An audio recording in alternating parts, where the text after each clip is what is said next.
Today I want to speak to you about someone who had a great fall, perhaps the greatest fall of all, and that's the fall of Satan himself. I'm going to read to you from Isaiah chapter 14, verse 12, and then the first line of verse 13. Here's how it reads. Isaiah chapter 14, starting at verse 12.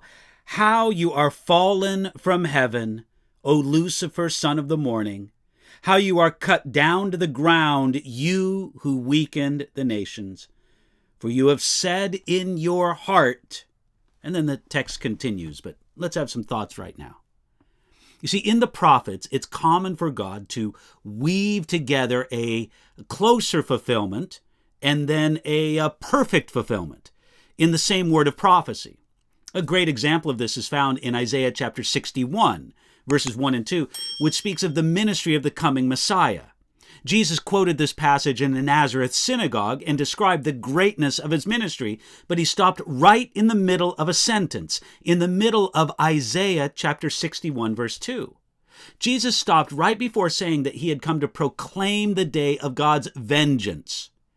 That is part of the ministry of the Messiah, but not in his first coming.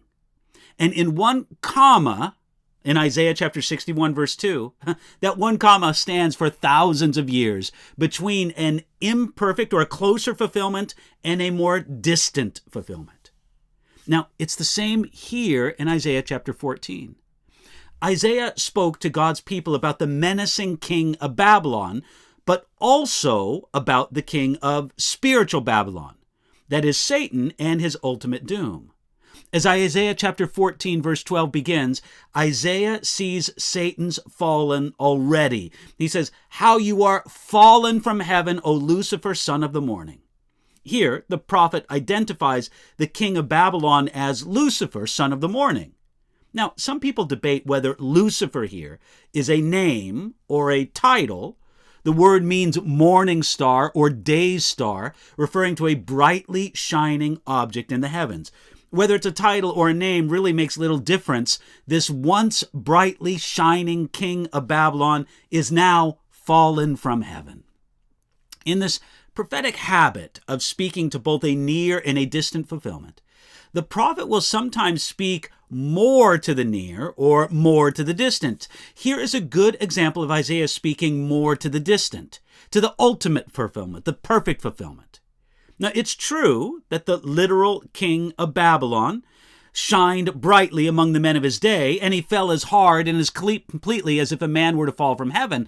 But there was a far more brightly shining being who inhabited heaven, and he fell even more dramatically. That's the king of spiritual Babylon, Satan himself. So, when did Satan fall? In fact, there are 4 falls of Satan, and this refers to his 4th final fall. First, Satan fell from glorified to profane. That's in Ezekiel chapter 28.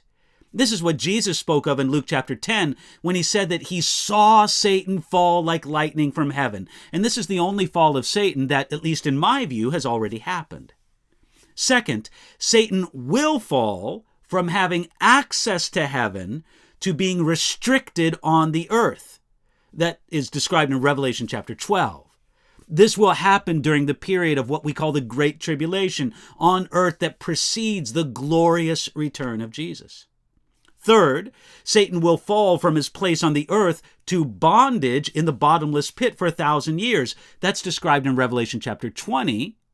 And then also in Revelation chapter 20, we have, as mentioned here in Isaiah chapter 14, Satan will fall from the bottomless pit to the lake of fire, which we commonly know as hell. Now, friends, think of the greatness of Satan's fall.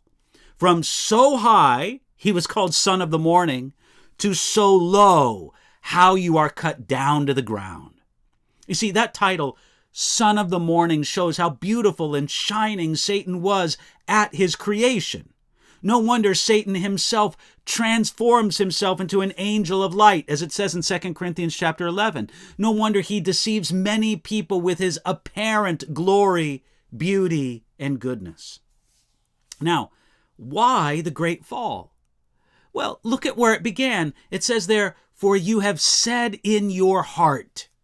Here, God tells us the reason behind Satan's fall. It was prompted by something he said, even though he may have never said it with his lips. It was enough that he said it in his heart. Friends, there's a lot of power in what we say in our heart, even if we never express it with our voice. We can have great pride and rebellion in our heart, but never say it out loud. Remember that God cares not only about what we say, but also about what we say in our heart. The voice of our heart shapes us for both time and eternity. Do you need to talk to God about what you say in your heart? Remember that He hears it already. He just wants you to be real about it before Him. Hey, be honest with God about what you say in your heart, and you can be honest with Him today.